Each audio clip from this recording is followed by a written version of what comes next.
नमस्कार विद्यार्थी मित्रांनो, स्वागत आहे तुम्हा सर्वांचं आपल्या यूट्यूब चॅनलवरती। विद्यार्थी मित्रांनो, तलाठी भरती तसंच तलाठी नियुक्ती संदर्भात आजच्या लोकमत पेपरमध्ये अतिशय महत्त्वाची अपडेट प्रसिद्ध झालेली आहे। पाहूयात सविस्तर या व्हिडिओमध्ये। सो व्हिडिओ शेवटपर्यंत पहा विदाउट स्किप करता, जेणेकरून तुम्हाला आता सध्याची काय स्थिती आहे तलाठी नियुक्ती संदर्भातची ती समजेल। विद्यार्थी मित्रांनो, पहा काय म्हटलेलं आहे। राज्यातील 2711 तलाठी झाले रुजू। ओके, सो आचारसंहितेनंतर 1729 जणांची नियुक्ती होणार आहे। पहा काय सांगण्यात आलेलं आहे। लोकसभा निवडणुकीच्या आचारसंहितेमुळे अडकलेली तलाठी पदांची नियुक्ती प्रक्रिया आता अंतिम टप्प्यात आली असून आतापर्यंत 2711 जणांनी नियुक्तीपत्र देण्यात आले आहेत।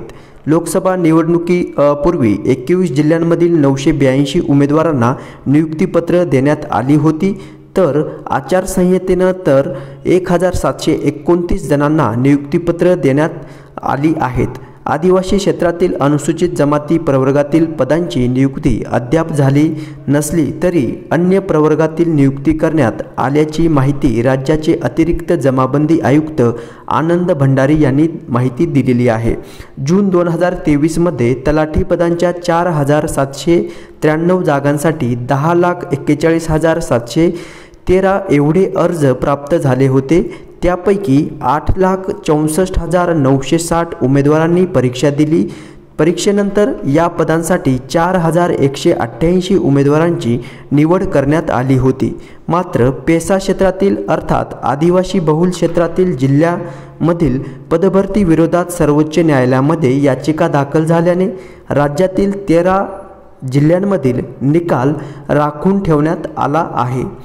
पहिल्यांदा जाहीर करण्यात आलेल्या गुणवत्ता यादीनंतर 21 जिल्ह्यांमध्ये यशस्वी उमेदवारांच्या कागदपत्रांची पडताळणी प्रक्रिया सुरू करण्यात आली होती। पेसा क्षेत्र वगळून अन्य 23 जिल्ह्यांमध्ये 982 जणांना नियुक्ती देण्यात आली होती। सो विद्यार्थी मित्रांनो, या ठिकाणी तुम्ही पाहू शकता कोणत्या कोणत्या जिल्ह्यांनुसार किती उमेदवारांना नियुक्तीचे पत्र हे देण्यात आलेले आहे। जिल्हानिहाय नियुक्ती या ठिकाणी तुम्ही पाहू शकता। मुंबई शहर एकूण 13 उमेदवार, मुंबई उपनगर 32 उमेदवार, रायगड 170, रत्नागिरी 53, सिंधुदुर्ग 63, सोलापूर 162, सातारा 79, सांगली 71, कोल्हापूर 38, नागपूर 150 उमेदवार, तसेच वर्धा 77 उमेदवार, गोंदियासाठी 63, अकोला 31, वाशिम 21, छत्रपती संभाजीनगर 59 उमेदवारांना या ठिकाणी आतापर्यंत नियुक्तीपत्र देण्यात आलेलं आहे। नंतर आहे बीड जिल्ह्यासाठी 140, परभणी 81, धाराशिव 109, जालनासाठी 72, लातूरसाठी 17 उमेदवार, हिंगोली 63, यवतमाळ 104, पालघर 16 आणि पुणेसाठी 250 आणि अहमदनगरसाठी 189, धुळे जिल्ह्यासाठी 135 तर नाशिक जिल्ह्यासाठी 117 उमेदवारांना आतापर्यंत नियुक्तीपत्र मिळालेले आहे, असं या ठिकाणी अपडेट आलेली आहे। जळगावसाठी पहा 195, चंद्रपूरसाठी 90 आणि ठाणेसाठी 91 उमेदवार, अशी एकूण टोटल जर आपण उमेदवार पाहिले तर 2711 उमेदवारांना आतापर्यंत या ठिकाणी नियुक्तीचे आदेश किंवा नियुक्तीपत्र देण्यात आलेले आहे आणि त्यानुसार 2711 उमेदवार तलाठी म्हणून रुजू देखील या ठिकाणी झालेले आहेत, अशी माहिती या ठिकाणी प्रसिद्ध करण्यात आलेली आहे।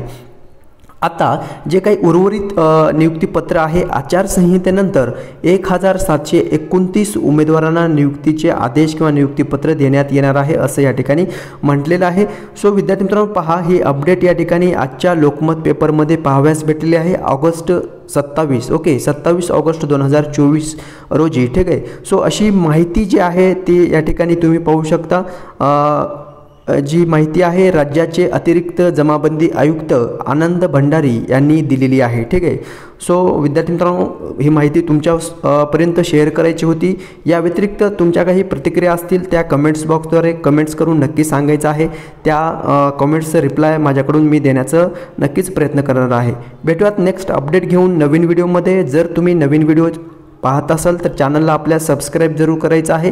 ज्या काही भरती अपडेट आहे तलाठी संबंधित किंवा इतर भरती संबंधित आपल्या चॅनलच्या माध्यमातून तुमच्यापर्यंत मी नक्की शेअर करत असतो, ठीक आहे। सो भेटूयात नेक्स्ट अपडेट घेऊन नवीन व्हिडिओमध्ये। धन्यवाद।